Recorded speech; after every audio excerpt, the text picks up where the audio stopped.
Você já se sentiu deslocado dentro da própria igreja, como se algo ali não encaixasse mais em você? Não é rebeldia, não é orgulho, e muito menos falta de fé. A verdade é que os escolhidos raramente conseguem permanecer onde o espírito já não se move com liberdade. Quanto mais você desperta, mais o ambiente começa a te sufocar, mais as mensagens parecem vazias, mais os rituais substituem a presença real de Deus. E isso dói, porque ninguém quer sair de um lugar que ama. Mas existe uma razão espiritual profunda para isso, e quase ninguém tem coragem de falar sobre ela. Se você já pensou em ir embora, fique até o final, porque talvez o problema nunca tenha sido você.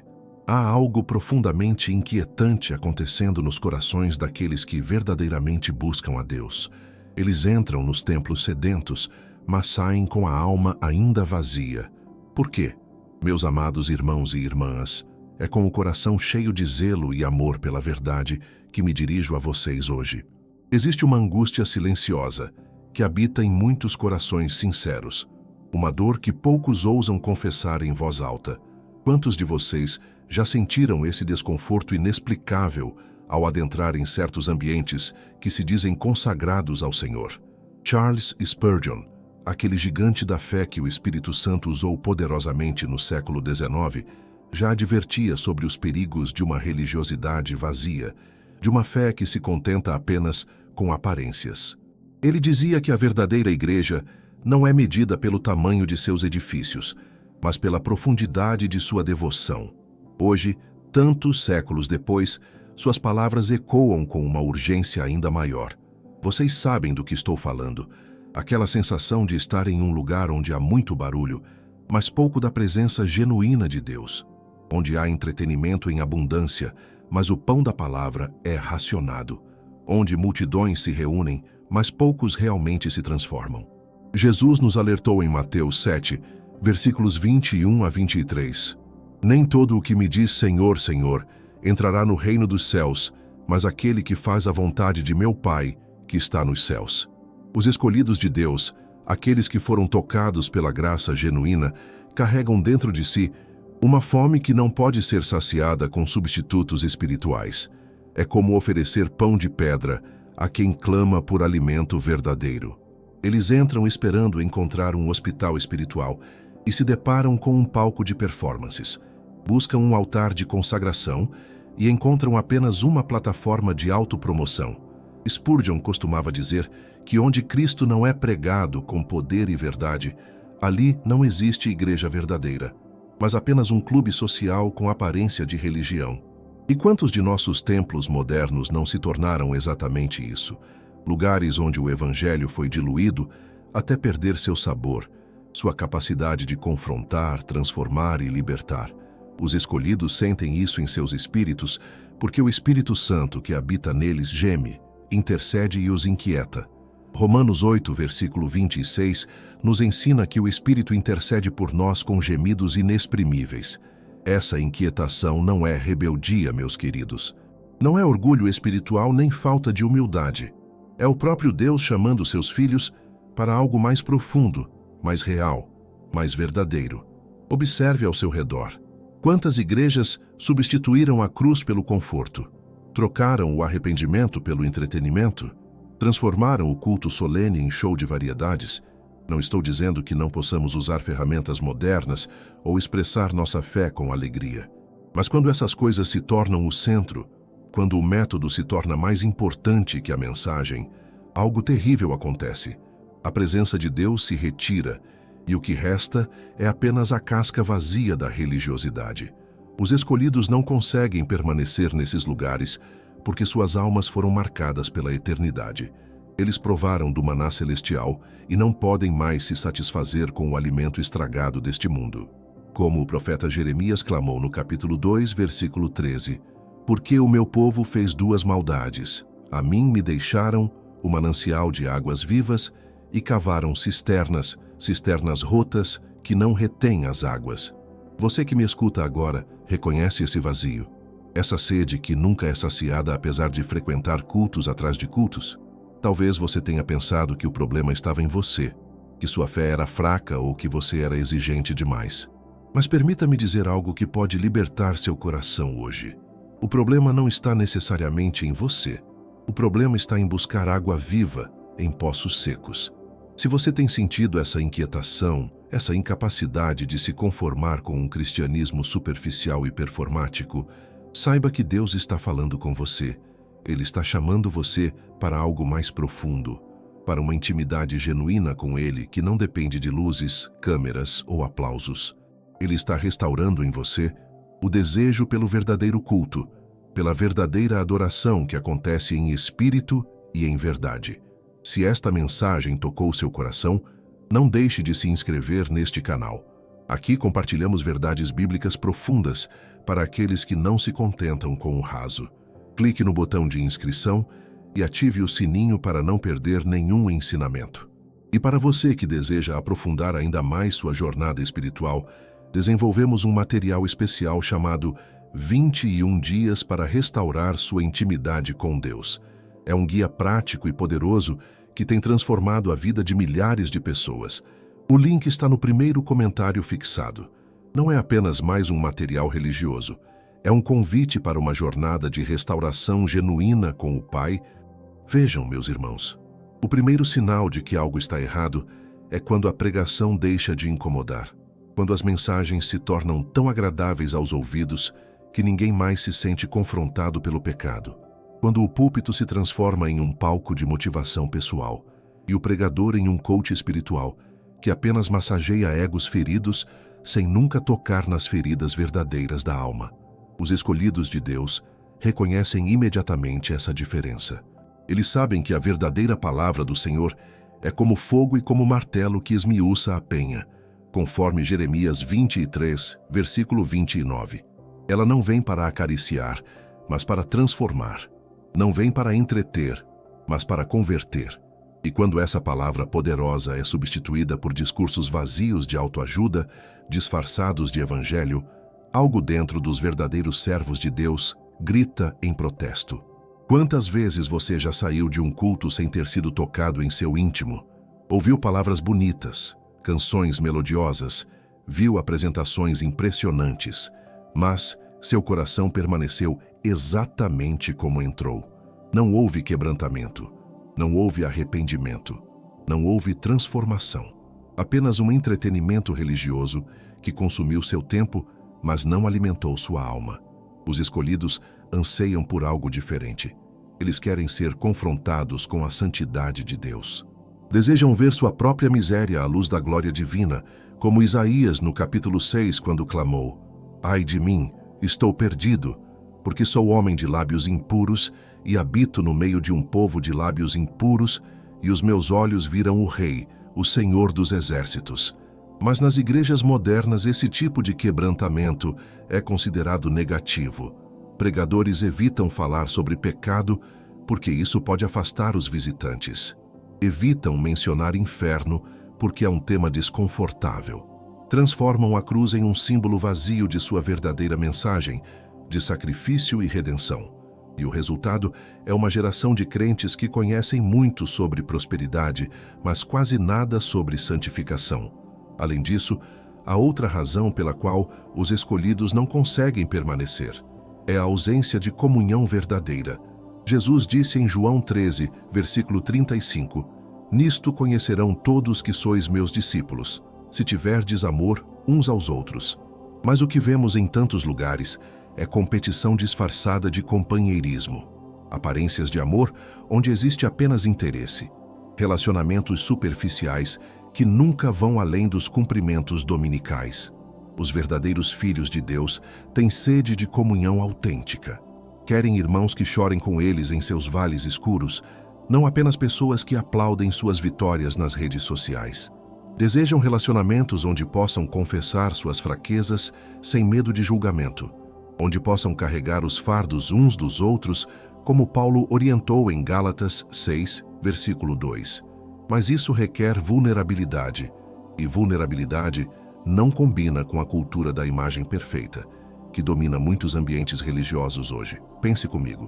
Quando foi a última vez que você teve uma conversa profunda e honesta com alguém da sua congregação? Não estou falando sobre discussões de futebol ou comentários sobre o tempo. Estou falando de abrir o coração, compartilhar suas lutas reais, suas dúvidas genuínas, seus medos mais profundos. Se você não consegue lembrar, talvez esteja em um ambiente onde máscaras são mais valorizadas que rostos verdadeiros. Os escolhidos não suportam essa hipocrisia. Eles não conseguem fingir que está tudo bem quando por dentro estão desmoronando. Não conseguem sorrir mecanicamente e dizer "estou bem" quando sua alma grita por ajuda. E quando percebem que o ambiente religioso exige essa falsidade, essa performance constante de perfeição, eles se retiram. Não por orgulho, mas por sobrevivência espiritual. Há também o problema da comercialização da fé. Muitos templos se transformaram em verdadeiros supermercados espirituais, onde tudo tem um preço. Quer uma oração especial? Contribua com determinado valor.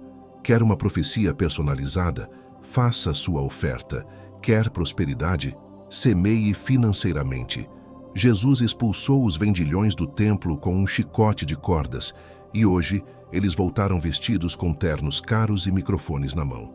Os verdadeiros servos de Deus se lembram das palavras do apóstolo Pedro em Atos 3, versículo 6, quando disse ao coxo: "Não possuo nem prata nem ouro, mas o que tenho, isso te dou." Em nome de Jesus Cristo, o Nazareno anda. A igreja primitiva tinha algo muito mais valioso que riquezas materiais. Tinha o poder transformador de Deus operando livremente. Hoje, quantas igrejas têm ouro e prata em abundância, mas carecem completamente desse poder genuíno? Você consegue sentir esse contraste? Consegue perceber como nos afastamos do modelo bíblico de igreja? Os escolhidos sentem isso profundamente. Cada vez que veem o evangelho sendo vendido como mercadoria, cada vez que testemunham líderes vivendo em luxo enquanto suas ovelhas passam necessidade, cada vez que observam a manipulação emocional sendo usada para extrair dinheiro dos fiéis, algo dentro deles se revolta. E não podem ficar calados. Não conseguem aceitar passivamente essas distorções. Mas quando tentam questionar, quando ousam levantar a voz contra esses abusos, são rotulados de rebeldes, de problemáticos, de pessoas que querem causar divisão. São silenciados, marginalizados, até mesmo expulsos, porque a verdade sempre incomoda sistemas construídos sobre mentiras. Existe ainda outro aspecto que pesa sobre o coração dos escolhidos. É a ausência do ensino profundo das Escrituras. Muitos púlpitos hoje oferecem apenas migalhas da palavra, pequenos versículos isolados de seu contexto, usados como trampolim para filosofias humanas e pensamentos mundanos. A Bíblia é citada, sim, mas não é verdadeiramente ensinada. É mencionada, mas não é explorada em sua riqueza e profundidade. O apóstolo Paulo advertiu Timóteo em sua segunda carta, capítulo 4, versículos 3 e 4. Pois haverá tempo em que não suportarão a sã doutrina. Pelo contrário, cercar-se-ão de mestres segundo as suas próprias cobiças, como que sentindo coceira nos ouvidos, e se recusarão a dar ouvidos à verdade, entregando-se às fábulas. Não estamos vivendo exatamente esse tempo? Os escolhidos têm fome da palavra pura. Querem conhecer a Deus através das Escrituras, não através das opiniões pessoais de homens. Desejam mergulhar nas verdades eternas que transformam vidas, não boiar na superfície de mensagens rasas que apenas entretêm por alguns minutos. Quando abrem suas Bíblias, querem encontrar pastores que também as abram com reverência e tremor, não pregadores que as usem como mero acessório decorativo. Mas o que acontece em muitos lugares? O estudo sistemático da Bíblia foi abandonado. As escolas bíblicas dominicais estão vazias ou foram transformadas em grupos de discussão sobre temas da moda. A pregação expositiva, aquela que examina versículo por versículo, contextualizando e aplicando a palavra com fidelidade, tornou-se rara. No lugar temos sermões temáticos superficiais que pulam de um texto para outro sem nunca realmente explicar nenhum deles. Como pode uma ovelha crescer espiritualmente com essa dieta empobrecida? Como pode um crente desenvolver discernimento e maturidade se nunca é confrontado com a totalidade do conselho de Deus? Jesus disse em Mateus 4, versículo 4, "Não só de pão viverá o homem, mas de toda palavra que procede da boca de Deus." Mas muitas igrejas estão servindo apenas sobremesas açucaradas, nunca o alimento sólido que fortalece. Os escolhidos reconhecem essa fome não saciada. Eles sabem a diferença entre um pregador que passou horas orando e estudando a palavra e aquele que apenas baixou um sermão pronto da internet. Conseguem discernir quando alguém está ministrando por revelação divina ou apenas repetindo fórmulas vazias. E quando não encontram esse alimento genuíno, suas almas definham. Há também a questão da liderança centralizada e autoritária. Em muitas igrejas modernas, os líderes se colocaram em pedestais inacessíveis. Tornaram-se celebridades religiosas cercadas de seguranças e assistentes. Não pastoreiam mais, apenas administram impérios. Não conhecem suas ovelhas pelo nome, apenas os números em suas planilhas de crescimento. Jesus, o verdadeiro pastor, disse em João 10, versículo 14: Eu sou o bom pastor, conheço as minhas ovelhas e elas me conhecem. Ele estabeleceu um modelo de liderança servidora, onde o maior é aquele que serve. Mas quantos líderes hoje exigem ser servidos? Quantos demandam honra e obediência cega, como se fossem deuses em miniatura? Os escolhidos não conseguem se submeter a essa estrutura de poder que mais parece uma pirâmide corporativa do que o corpo de Cristo. Eles lembram que somos todos irmãos e que apenas um é nosso mestre, o Cristo. Não negam a necessidade de liderança espiritual, mas rejeitam o abuso de autoridade disfarçado de unção divina. Pense em quantas vezes você já viu líderes usando a Bíblia para manipular e controlar, citando versículos sobre submissão e obediência para silenciar questionamentos legítimos, ameaçando com maldições aqueles que ousam sair de suas congregações, criando uma cultura de medo onde as pessoas não servem a Deus por amor, mas permanecem presas por terror espiritual. Os verdadeiros servos do Senhor enxergam através dessa manipulação. Sabem que onde há o Espírito do Senhor, ali há liberdade, como Paulo declarou em 2 Coríntios 3, versículo 17.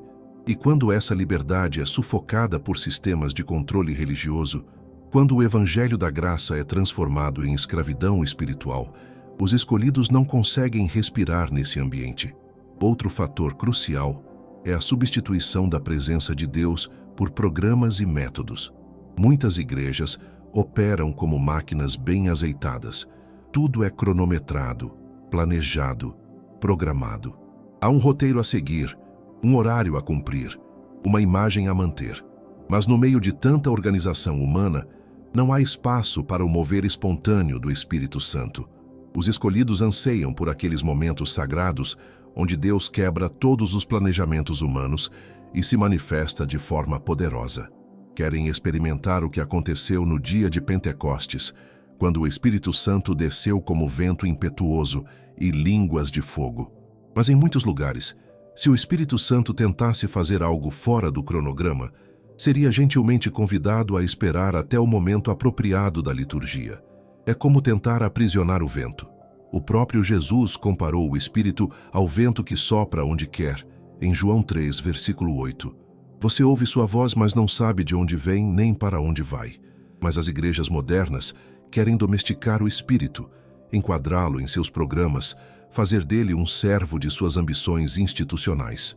Quando os escolhidos percebem que estão em lugares onde há muito da presença humana, mas pouco da presença divina, onde há barulho religioso, mas não há o silêncio sagrado da adoração verdadeira, onde há ativismo frenético, mas não há a paz que excede todo o entendimento, eles não conseguem permanecer.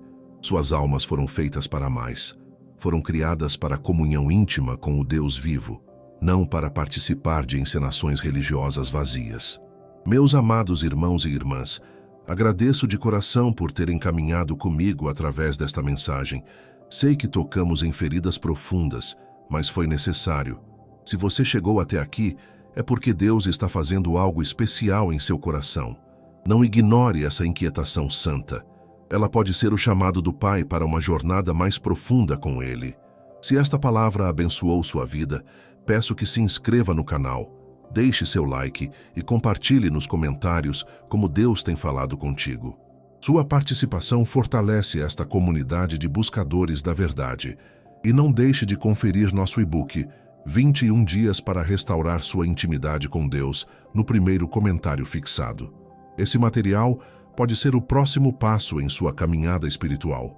Continue assistindo aos próximos vídeos que aparecerão na sua tela. Que o Senhor continue guiando seus passos. Fique na paz do Altíssimo.